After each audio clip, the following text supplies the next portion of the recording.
Hi there, and a very happy new decade to you. My name is Dan Corman, and this is the Durango Real Estate Update January 2020 edition. When shopping for a home, you have to try and balance the cost with the kind of house you want in the location that suits you best. And in a small mountain town like Durango, it can be difficult to find what you're looking for. One of the most common complaints I hear about our market is how unaffordable it is to buy a home.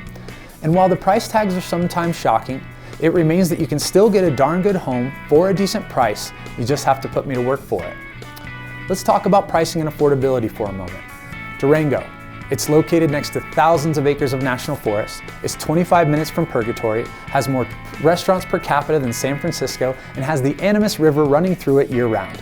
It's not exactly your run-of-the-mill town, so for those of us worried about the pricing, all you have to do is take a look at our neighbor Telluride for some contrast.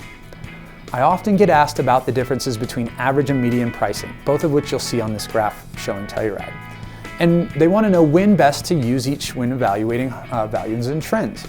I like to look at both numbers to see what kind of differences there are. If the average price in a particular area is higher than the median for the same time period, like in Durango for instance, that tells you that the area contains significantly higher priced houses than the median, but in the same time frame, sales were strong in the lower price range as well. If you look at Telluride's numbers, the mean and the median are very similar, leading us to believe that not a whole lot of homes are selling below that $1 million mark. The three markets that I typically look at are single-family home sales in town Durango, Bayfield, and La Plata County as a whole. This graph shows the average sales prices over the last decade in these areas. Overall, Durango has seen a 4.8% increase in the average sales price over the last year when looking at the rolling 12-month average. La Plata County remained flat year over year, and Bayfield saw big gains of 13% due to the increase in sales volume this year. Durango's average price of $582,000 is a pretty big jump from the median of $507,000, which is almost 2 times what the average prices were in late 2012, early 13. And if you were lucky enough to buy a home shortly after the Great Recession around that time, then you'd be seeing approximately 8% return on your investment annually since 2010. What a decade! Durango saw a slight decrease in both sales volume and number of units sold last year. One of the first times we've seen this decrease year over year in the past 10 years. This is due in large part to the inventory increases that we saw in Q3 and Q4 of this year, which gave a little pressure release on pricing. That, coupled with the huge snow early on in the year, made for a little bit lighter in volume, but overall a very healthy and vibrant market. In the same vein of affordability, another question I get asked a lot is whether my clients should rent or buy, and that's a toughie. Finding an affordable home to rent is no walk in the park either. It's tough here in Durango. The average rental rate in Zillow for a house with 3 or more bedrooms is $2,200 a month. For that amount per month, you can be making payments on a mortgage of $367,000, which is a $460,000 house.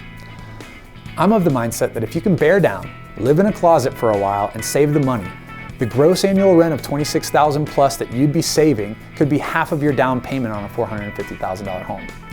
Currently, there are 43 single-family homes in Durango priced under $460K. So let's come up with a plan to get you out of that rental and quit wasting your money. This is the year for millennials.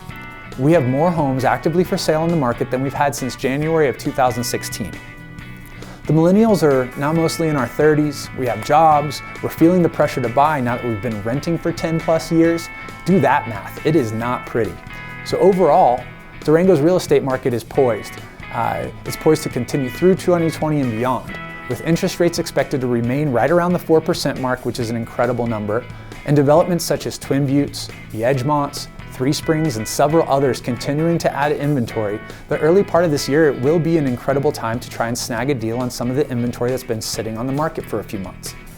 For more information, please visit my website at www.alpenglowproperties.com and feel free to get social with me at Durango Brokers on Facebook, Instagram, and Twitter. If you'd like specific market information for your neighborhood, please feel free to email me at realtor@weselldgo.com. As always, it's a pleasure sharing the Durango Real Estate Update with you. Thank you for watching.